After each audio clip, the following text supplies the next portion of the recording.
Hello, everyone. Welcome to session 9 of Find the Link in Relationships. Lovely to see all of us here, nice and early. We've had quite a number of sessions. So we were supposed to have 10 sessions and this is session 9. So we've come some way. It's been a product of the grace of God. And we're heading to session 10, which is about health in relationships. And that's going to be quite insightful. I can see our guest speaker has just joined us. She did say she was going to be a little bit late, but she's not too late at all because we are just getting started. Okay. So I will just be sharing the screen shortly and we'll get started.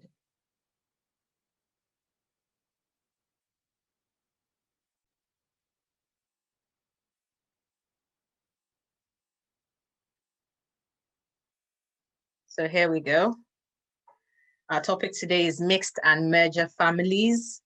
So we're going to have just a brief discussion about it before Sister Sophie takes over and gives us a good discourse on about her thoughts about the topic.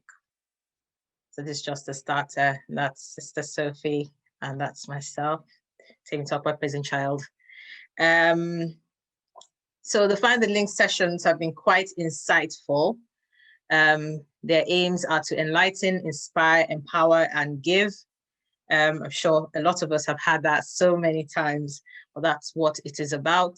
These sessions, these are the maiden sessions and are about relationships. We're going to have others further down the line, so stay tuned. It's for everybody, specifically those 18 years and above, those who are aiming to have a healthy relationship or aiming to have healthier relationships. And I'd like us to make comments at the end because we all bring our flavor to the discussion to make it more meaningful, more beautiful. Okay, so the outline here is about mixed families, merger families, a few notes, a discussion. We'll see that it's a bit expanded. It's much more expanded than this outline I put up there. So mixed families could be defined by families in which the couples are from mixed races, nationalities, tribes, or religion, which could be similar or dissimilar. And this is usually by choice, but it presents with its own set of challenges. So I guess we would understand how that could be an issue when people have different perceptions regarding race and regarding nationalities and regarding how things can be done. Even in a family, there's a lot of ruckus between siblings. So we can understand how this can be something monumental where families are mixed. Okay, merger families, in this case, refers to families consisting of children with different parentage due to marriage or previous encounters or adoption. And they are with a couple who have decided to live together and parent them, who may or may not be their biological parents. It's synonymous with the term blended families. It presents with similar challenges as those from mixed families, but for merger families, the merge may not only be out of choice, it might be out of obligation to the children, for instance, or to family, or for a sense of safety and societal belonging. So that's just a quote that reminds us that we may not choose what we go through, but we still get to make these choices. And it's very important that whoever is making these decisions realizes that they have a responsibility in it. They should not feel forced in any way, and that whatever happens, the consequences could be positive or negative, but it's always good to go in with a hopeful mind, planning that everything works out for the best. But these sessions are to help people be prepared and be broad-minded. People have different views about going to a mixed family or a merger family, especially I hear a lot of singles saying, I can be involved with a woman with a child, but the child must not be more than a particular age, or I don't mind if it's a man, but there's some conditions which they think might make things more difficult with a merger family. Okay, so the major challenges would be relating to language and culture, which is quite obvious, just because there are lots of things that are lost in transition if you do not understand each other's languages. About the culture, because what means one thing in one culture can be an insult in the culture of another. This can be ameliorated with a lot of communication or by learning the language and culture of the spouse. There could be trust issues, and this could stem from previous unpleasant happenings in the life of the couple. So they might have had episodes in which they were involved with some form of abuse of some sort, and that might have completely altered their perception of what they want to do or what they would expect in a new family. So these are things that need to be sorted. Ideally, it should be people who are healed or constantly working towards healing that should be thinking about going into a merger or mixed family, because it would require you to be whole. Even any relationship will require you to be whole. There's no point going in and you're broken and you're bruised and you're not over one, and then you just go right into the other. There could be challenges about expectations and duties. And we've had a session about managing change, expectation, and red flags.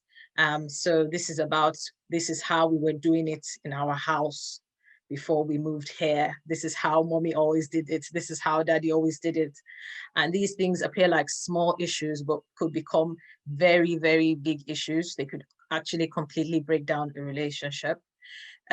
So it's very important that these things are sorted out before they happen, kind of like troubleshooting, or painting scenarios that if this happens, what are you going to do? What do you think about this? So that you have an idea of what the person will do in a particular circumstance, and it will not just come as a rude shock. Then external influences. So there's the influence of friends, the influence of family, the influence of religious or other leaders that have a say in the life of this couple. So those could be a challenge, but they could also be an immense help to the couple in understanding each other and in understanding the terrain. Societal expectations. So society has already configured men to want to do a particular thing, or women should always do this. So these are things that will need to be discussed and not accepted wholesale, just because it can cause issues. If you're okay with what society expects of you and you're able to deliver, why not? Positives are that both parties come with a wealth of experience into the relationship. The fact that they've gone through things before kind of broadens them, or I would say grows them. For some people, it makes them better people. For some people, it makes them bitter people. And if you're dealing with a bitter person, it will be in your best interest to step back. Otherwise, that could rub on you, and it's not likely that the relationship would turn out well, because you'll be always trying to get the person out of that bitter state. That's not a job that a human can do. Most of them would have increased situational insight. So someone who's probably had a child before and then gets married to somebody within a new family will probably, if they have a child together, would know how to take care of a child. Or a man who's been married before and took care of his children when they were young would be quite at home with doing things around the house and know what is expected of him, just because he's been down that road before, kind of linked with experience. But it's really important that they're likely to have an understanding, and I should have added in there an appreciation for what they have, especially if they compared it to what they had, because at this point, hopefully, they are both wiser people and they have a deeper understanding and perception about what they're about. their sense of identity, their purpose, what they're looking for, what they're willing to accept, what they love. So it's likely to bring about some good understanding between them. Having a family together does bring stability, both to the couple, as both to the partners concerned as a couple and to the family at large, because the ideal situation will be a family with a father, a mother, and children. That stability is reinforced by some positive attributes, I must say, and that we'll come to that in the next slide. Comfort, so if a family is merging together and maybe one is not as financially stable as the other, hopefully by the time they come together and there's a merging, there's a higher level of comfort, and they can benefit from that. That could be mutually beneficial. So in a mixed and merger families, these are my propositions about the fact that they need to be in unity.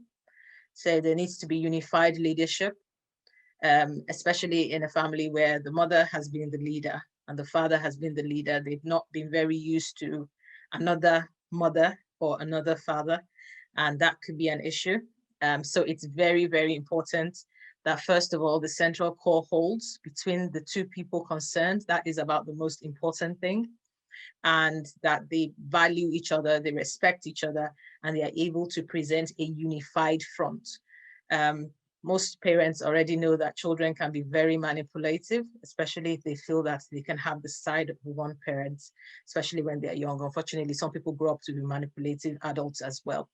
But yes, that is something you want to nip in the bud when a child is young, and prevent that tendency from budding. And that can be helped by presenting a unified front. So you don't, mommy doesn't say one thing and daddy says another thing, and then you say, no, they were wrong.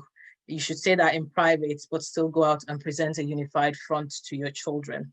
And then the focus should be on building together, building a new family, building new cultures, new traditions, about festive occasions, about what you do on particular days of the week.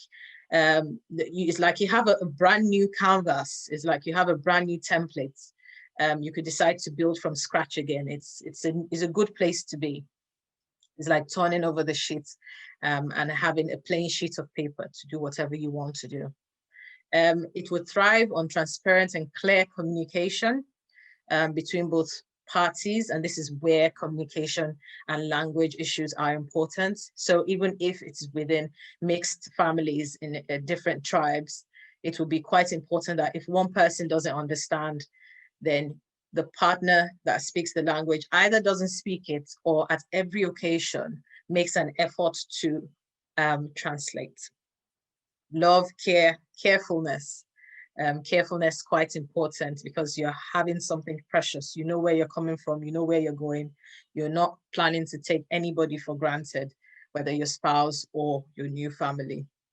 There has to be boundaries. So you cannot say because you're in a new family, whether mixed or merger, that anything goes. There has to be clear boundaries that no, I will not have that. That cannot happen. They should have been understood by your spouse so that when any issues arise with the children, you're able to pass that message across with understanding. Conflict management skills cannot be overemphasized. That is important in every single relationship. So I will not dwell too much on that. We've had a whole session about conflict management. Finally, most people do not initially make plans to have merger families, but some may choose a mixed family out of interest. I have a friend who used to say since she was in secondary school that she was going to marry a Caucasian. She did, yeah, a lot of power in words. So we should be careful what we say. She's happy though. And they both come with a set of challenges which may or may not be peculiar, and they are definitely surmountable. One size does not fit all. And it's very important that we do not look down on people that are in mixed or merger families because they are individuals with a wealth of experience. And nobody should go into such looking down on themselves that if this does not happen, that would not have happened. And if this did not happen, you're wherever you are for a reason and for a purpose. And it's important to find out that purpose and make the most of it. So it is wise to go in with knowledge, seek wise counsel before considering it. So I'll say just be broad about it. I wouldn't say it is a no, because it can happen. And with a unified focus, direction, grace, divine grace, it can be beautiful and rewarding for all parties. Thank you for your kind attention. Questions will be tomorrow, but you can make comments today unless they're emergent. Sister Sophie is going to take over very shortly. Tomorrow, we're going to have a Q&A on Zoom. Sister Sophie will take some questions as well, or any directed to myself. I'll deal with them. And it's going to be on Facebook tomorrow on the Living Your Dreams page. Please check out past sessions on YouTube at Temitope by Praisingchild. Feedback is welcome. So that we can make positive changes. Please send an email to temitopebypraisingchild@gmail.com or reach out to me through Twitter or Facebook. Stay in peace, shine your light, use your power. And I would go back to the house to see you all so that Sister Sophie can continue her session. Over to you, Sister Sophie. Welcome. Okay, this is just the nick of time. I'm actually on the staircase entering into my house. Okay, so now you have done an awesome job with your introduction, because all the principles that needed to be mentioned and called out have been addressed. So I'm just going to, as it were, tell a story, and then I will also talk about the application of some of these principles. Awesome. Just so that everybody else in the room knows, I am in a blended marriage, and I'm the one that came into the marriage with children. All right. So from my story, you will see the application of some of the principles that have been discussed. Now, another thing I'll come back to my story later. What I want to quickly say right now is that, you see, you don't have to be from another country, right, to encounter cultural issues in relationships. You don't have to be in another country, even within Nigeria, right, a country like Nigeria, where there's so many cultures. You can be from, as it were, the same state, right, and still have cultural diversity. The Yoruba tribe, for instance, they have subcultures within the Yoruba culture. And so you have an Ijebu person with some cultural uniqueness that an Egba person doesn't have. And even the languages, the dialects are not intelligible, are not mutually intelligible. So you don't even have to go so far, you understand, to encounter that kind of cultural diversity. So that's the first thing, I want to bring out. Then secondly, all the rules and guidelines of normal relationships apply. It's just that these dynamics, you understand, the language difference, the cultural difference, the additional, pardon the expression, additional baggage difference puts greater pressure on the parties involved to actually follow through. Let me give an example. Let's pick communication. Two people who are just two people, same tribe, same everything, because they are two unique human beings, they still need to work on communication.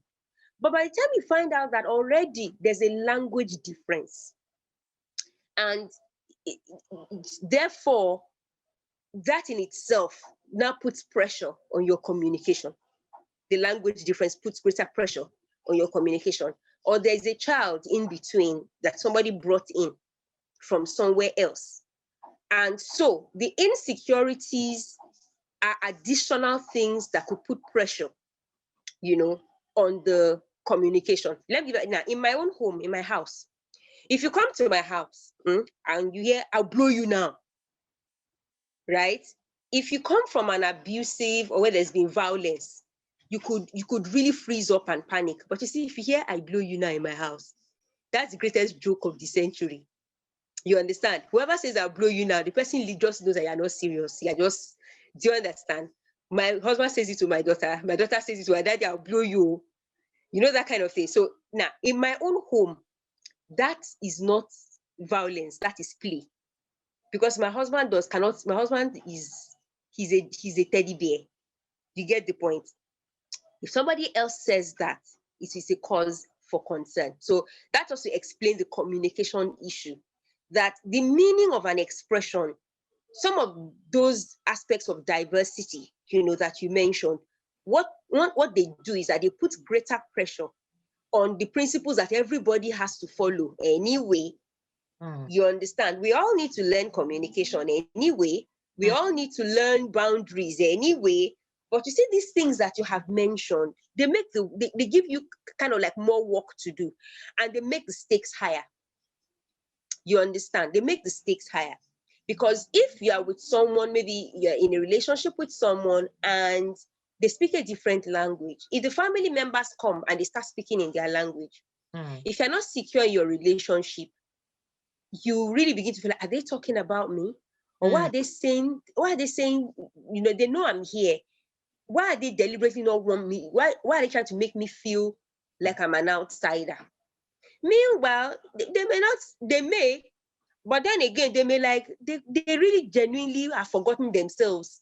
In fact, it's because you are there that they are feeling so free, that they revert to their relaxed mode and they start using the language. You understand? So it is things like, so if both of you spoke the same language, that situation would not be an issue. But because you speak the same language, you don't speak the same language, and then a relative comes and goes into the vernacular that you don't speak, it now becomes a cause for concern. You understand? Or pick the issue of maybe a blended, family where somebody comes in with another child. Yeah. If the spouse that is not a parent, that is not a biological parent, the fact that the spouse is not a biological parent can color discipline. Yes. It can color, things you shouldn't be fighting about. Okay, say my husband, right, scolds my daughter and I defend her. If we don't have a good relationship, he may go away with the idea that I'm defending her because I don't trust him to discipline her, even though that may not be the truth. You understand? So those are some of the challenges that blended marriages have, that the parties have to now work on their communication to make sure that some of these things, you understand? So therefore, if my husband is scolding my daughter, because I don't want him to think I don't want him to discipline her, something I should speak up about, I will keep quiet. Then my daughter will resent me. My daughter could resent me and say, hey, mommy, you were there. And you didn't even intervene when daddy was doing this. So it's a devil between, rock and a hard place kind of situation. You understand that kind of thing, if it is not well. Now, those are not my own, realities, because like I said, my husband is just a teddy bear. You understand? He's so awesome. You get? And it's because he is, again, I realized that I was getting into a blended marriage. And so his personality is one major plus. And then some of the research I have done is another major plus. Do you understand? So the final thing that I was going to say, I was going to say so much more, but you've already brought out the principles. Do you understand? You brought out the principles already. There's really nothing more to add. You've defined the terms, and that's just what it is, right? The final thing I'm going to talk about is starting with the individual and healing. Yeah. Right?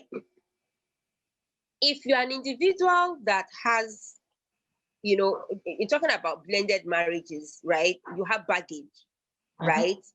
You're a package deal. You get the point. You're a package deal. So you've got to process any potential relationship with that understanding. Then also, if you're at that point where you're searching, you've got to be honest with yourself. Can you cope in a cross-cultural relationship with someone from another culture? Right? Can you?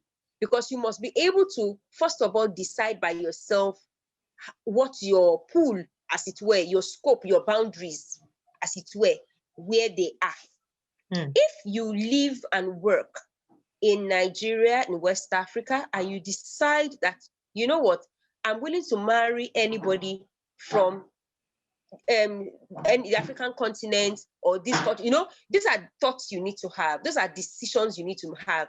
A friend of mine, you know, she's married, and it was a tense moment in their marriage. And she had said that if she has any reason to leave this marriage with the way things are going, she's going to go and marry an American. That she's going to intentionally position herself and put herself out there to marry an American. And I asked her why. She said that the American culture, right? The men are groomed and trained to treat the woman like a queen. You get the point? There's this understanding, I mean, open doors for her. You don't expect her to carry load. You understand? Even in a crisis, the laws protect the woman more. Yeah, it doesn't mean that they don't break those laws, but generally the culture, on the streets, the culture on the streets, still, as it were, comparatively speaking, you know, favors the woman. So she'll position herself to marry an American man because the man is trained to treat the woman like a queen, and Nigerian girls are trained to worship their husbands. Right? So imagine two people who are trained to worship the other person. That's her belief. That's, do you understand? And I'm just saying that we can take it apart, right? You know, in another conversation. But I just mentioned that example to show you how one person has decided that, okay, if for any reason I find myself in this situation. So for those that are single right now, one encouragement I give is don't limit, especially if you're a mature single, don't limit your, how do I put it now, your mind that, okay, maybe you're fully based in a particular country, you live there, you work there, and so you think that the person has to come from your church, come from your country, come from your, you know, it's okay to have convictions or what have you, don't get me wrong, but we're just talking generally right now that with internet, with technology, there are possibilities. There are possibilities. And you know, sometimes if you've been in a past, one of the things I did when I was going to remarry was I relocated. In my own situation, it made sense. I moved away from where I was. I came to a whole new place where people didn't know me in relation to, you know, that marriage, right? Yes, they knew I was a single mother, but they didn't know my story in that practical sense, unless what I was willing to share. So I could create a narrative and control the narrative of myself in that new world I was building for myself.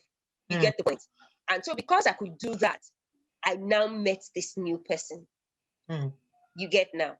So that's one thing I will categorically say, that a single person has to start from within himself and decide, okay, I'm willing to marry from beyond. Now that I'm a bit older, I'm a bit wiser, I'm a bit more self-aware, I think I can cope. You understand? But that begs the next question, that if you are willing, right, and open, you know, your boundaries, you want to fish from a bigger pool, are you aware of what it takes to be that special person for those kinds of people? You understand? Yep. If you have a okay, I have another young guy who has a younger sister. Okay, I said that the next thing that you have to do as a person is to figure out if you can be that person for the wider pool of people you want to date from. And I gave an example. I said, I have a young friend, he has a younger sister. She went to serve youth service in Nigeria, and she had cerebrospinal meningitis.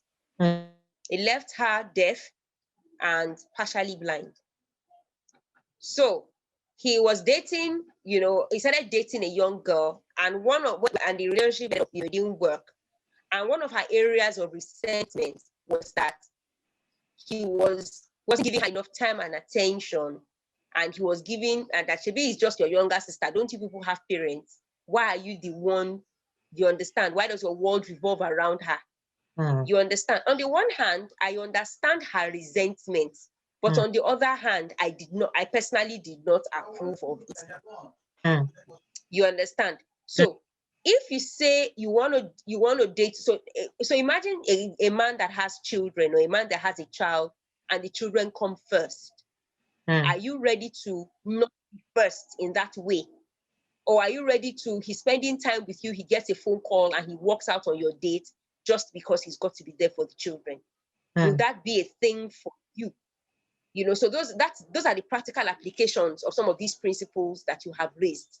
You get the point? That you say a man that has children, because there's another friend of mine is a mature single. She's met someone, the man's wife died of cancer. And so he's got, I think, 2 young children. And he does the school run. He got an au pair, quite okay. But he lives with the children and he does it himself. Yeah. He wakes up in the morning, makes sure they've had their bath, gets them ready for school, does the drop-off, you know, goes to work. He's accessible by the school, make sure he's home at a good time to at least eat dinner with the children, make sure that even if they do the homework for them, he'll still take a personal look at it, you know, have personal time for each of the 2 children, you know, set about an hour that one child will come, spend 30 minutes with him. Then the other child will come, spend 30 minutes with him before he puts them to bed. You understand? And then he can now think of himself. So if you are dating that kind of guy that you can't just call him, or you call him and he doesn't pick your call because you were calling when he's spending the 30 minutes with that one child. You get the point. Now that's the application. He has built that life, he set those boundaries, and he needs those children to know that they are important. Are you going to help him to uphold those boundaries, or you are going to be, you know, wanting to prove his love for you by negotiating his children? You understand? So that's the application. Are you willing to learn the language if that's what you have to do? I have a friend in Abeokuta, a very bosom friend. She's Yoruba through and through, grew up in Ibadan. Met, you know, the person she married in the University of Agriculture in Abeokuta. He's from he's Steve from Benue State, right? He speaks Tiv fluently. His family is Tiv, totally Tiv. Family home is in Makurdi, but he speaks Yoruba because he's been in Abeokuta for long. They met and they are married. They've been married for 17 years, or is it 18 right now? And up until recently, they would go and spend Christmas in Makurdi every year. They would travel to Makurdi every year. And she will come back sometimes and tell me some of the stories of the things that her sisters-in-law, the things that they do. Do you understand what I'm saying? And what I typically tell her is, don't allow your mind to go to that space. It is because you are a Yoruba girl. Don't go there.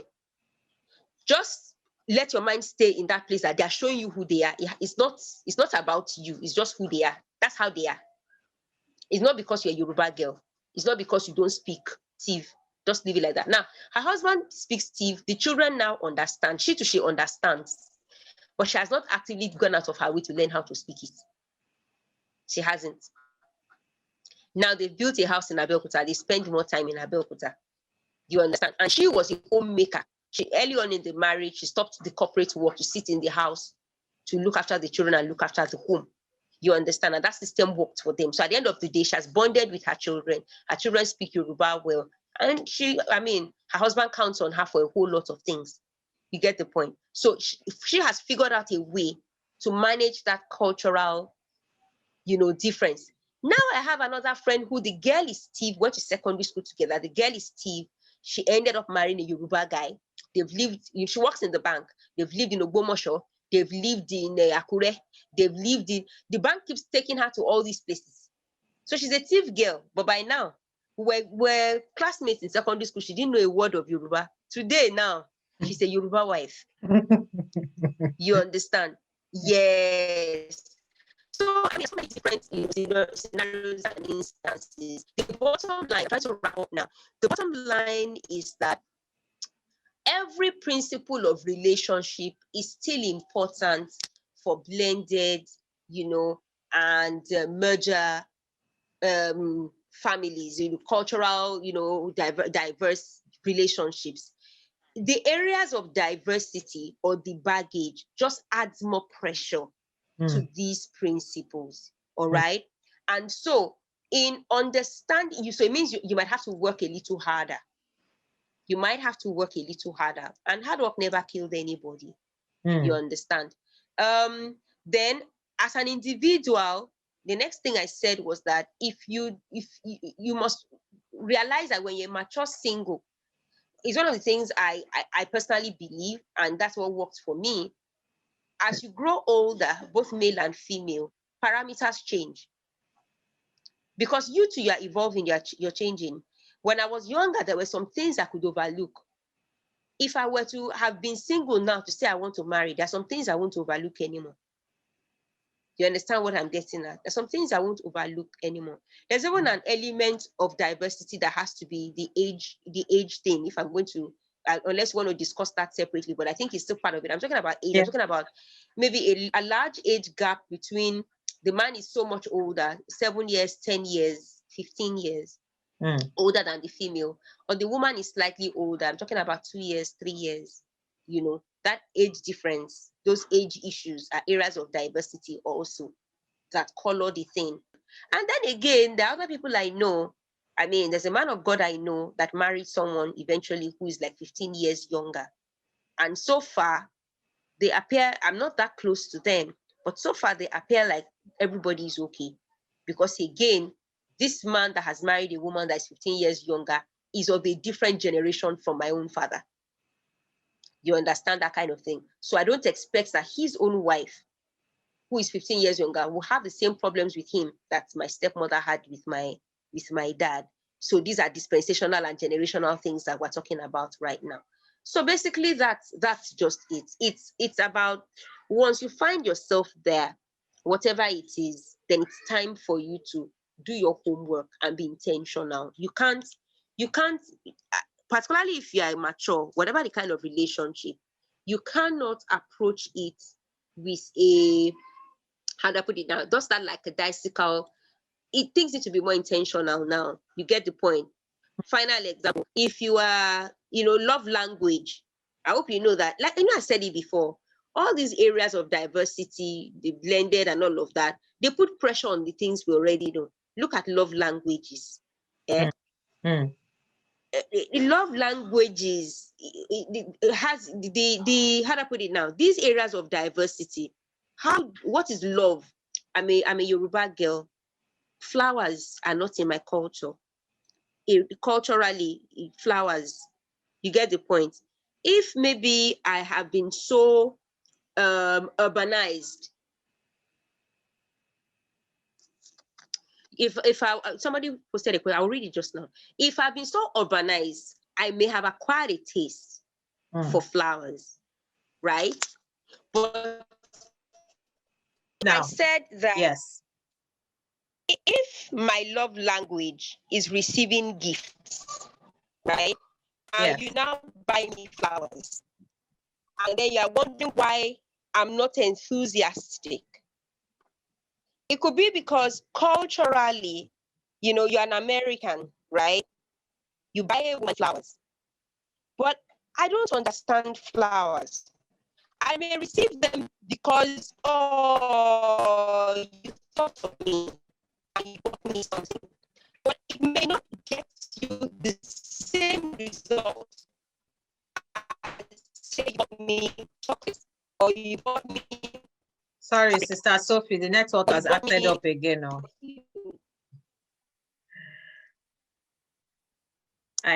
dear. Oh dear, oh dear. You said it might not get the same results as if you are bought what? That was where we missed you.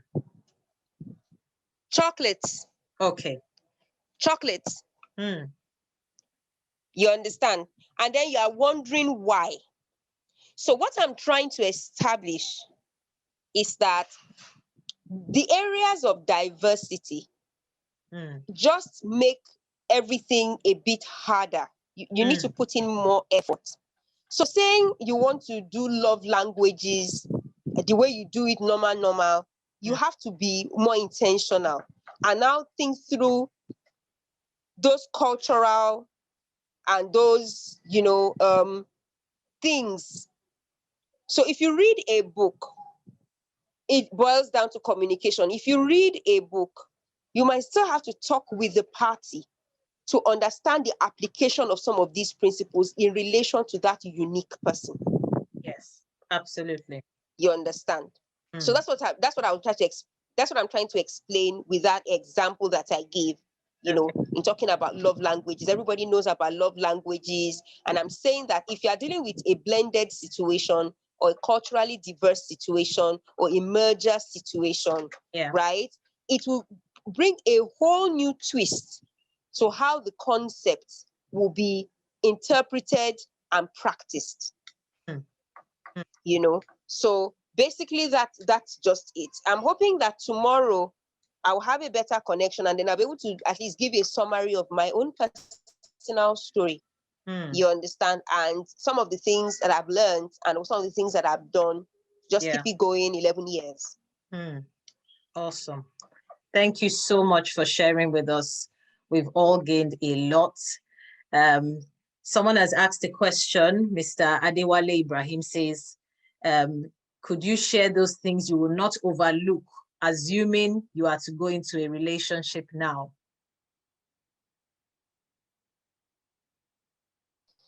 Now, assuming I was to go into a relationship now, right? Number one, I will be willing to marry or date or I explore beyond, my culture as a Nigerian Yoruba girl. I'll be willing to do that. That's the first thing. The second thing is I'll be willing to, consider, explore a relationship with someone who already has children. Okay. You understand?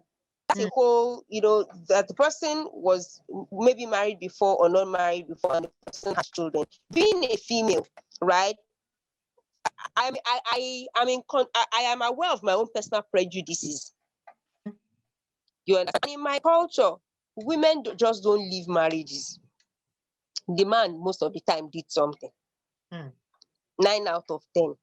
So if you are a man and you have children, please tell us what you did. You understand? So I may be prejudiced.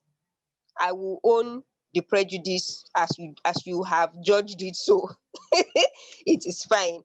But from where I come from, women don't leave marriages. They die there. So if you are alone with your children, please, what did you do? You get the point. So those are and that thing you did or didn't do, I'm going to not take I'm going to your high school. I'm going to FBI the matter. That's one of the things that I will not chill about at my age now. I will FBI it.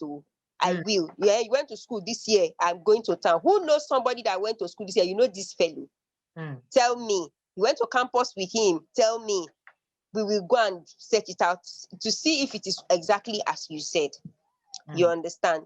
Then at my age now, you must be established in your career or trade. You must be established in I'm in my mid-40s. So if I'm going to have something to do with anybody at my age now, you must be, there's this thing people say, in the olden days, when women die, they call them iya something, iya eleko, iya alasho, iya oni. Most women are known with one thing. Worst case scenario, they will call you by the name of your child or the name of your trade. You understand? When you reach a certain age, it becomes part of your identity. Yeah. We must know you for something, at least one. So at this stage, you should have arrived at your trade or your career, and you must be respected among your peers. So at this my stage, the kind of person I am, formal education, yes, you are educated. You don't need to go have doctorate or what. But what I will not compromise is, even if you are a tailor, the community of tailors in your space must know you. They must know you as one of them, a respected part of the community.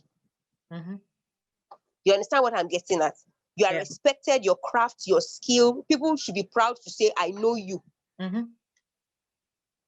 Because I found out that a person can call himself anything, but if you cannot find a community of colleagues around that person, then the competence is questionable, or the person may have a character flaw, or the person may have done something that is unbecoming, conduct unbecoming, and has been expelled from his community. It's like you say, you're a lawyer, you're a lawyer, you're a lawyer. We never see you law dinner. We don't see you. You understand? How can you be a lawyer alone? You cannot be a lawyer alone. You cannot, at least in my part of the world, you cannot be an architect alone. You cannot be a chartered accountant, an accountant alone. You cannot be a doctor alone. You understand? And so most of these crafts also, you're a fashion designer, you're a mason, you cannot do those things alone also. There's so many communities. So those are the things I want to see, that you are known by that thing you do and you are respected among your peers. That's something else that's non-negotiable. Another thing that's non-negotiable at this stage is you must believe what I believe, or I must believe what you believe. Absolutely. There's no time. There's just no time. No time. And I won't even go into it. It's just what it is. I'm not saying, not saying that you're a Christian and I'm a Christian. No, that's not what I'm saying. That's too basic. I'm saying you must believe what I believe. In other words, if I am Sele, you must be Sele. You understand? I am that's for me as a person, in answering that person, that's not what I'm not going to, it's not negotiable. It's enough to be a deal breaker. Okay, somebody said is it that the person is established in his career or at the top of the game? The person must be established in his career. He must be established in his career. That's non-negotiable. Top of the game is relative. You understand? Top of the game is relative. There are many accomplished people in the banking industry who are not branch managers. You understand? They're not branch managers, but they've got an established career. We know they are bankers. We know they're contributing to the organization they belong to, and their jobs are secure. You understand? And they have a community. They are part of that the banking world. They understand what is happening. You understand? So top of the game is relative. You understand? I have a young cousin who is an architect. He's young, he's barely 31, right? But thankfully, he's got a supportive family. So he has done his master's. He's finished his 600 level. And I think he just chartered as an architect also. And I know that thing is expensive and it takes time, but he's a chartered architect now. You get the point. So he's in the community. He's not at the top of the game because he's still a small boy. He's just starting to build his portfolio. You get the point. So that's what I mean. Thank you so much. That person's question. Thank you, Sophie, for shedding some light on that. That's awesome. So I know Sister Sophie has spoken a lot from a woman's point of view, but everything she has said applies to both men and women. Some of the highlights of what she said is basically about you have to know yourself, you have to know what you want, and you have to know what you are getting into, and know what you are not going to sacrifice. And she has thankfully shared with us about getting there, the journey, and what she would do differently. And if I want to note from what she's saying she would do differently, it's about, it appears like there is now a broader perspective to how she sees things. And I'm hoping that this interaction also makes us to broaden our minds, think differently about this matter. Thank you so much, Sister Sophie, for gracing this occasion. God will honor you. Thank you for having me. Definitely, there's a lot of adaptation and adaptability related to mixed or merger marriages, mixed or merger relationships, mixed or merger families. Thank you for staying with us.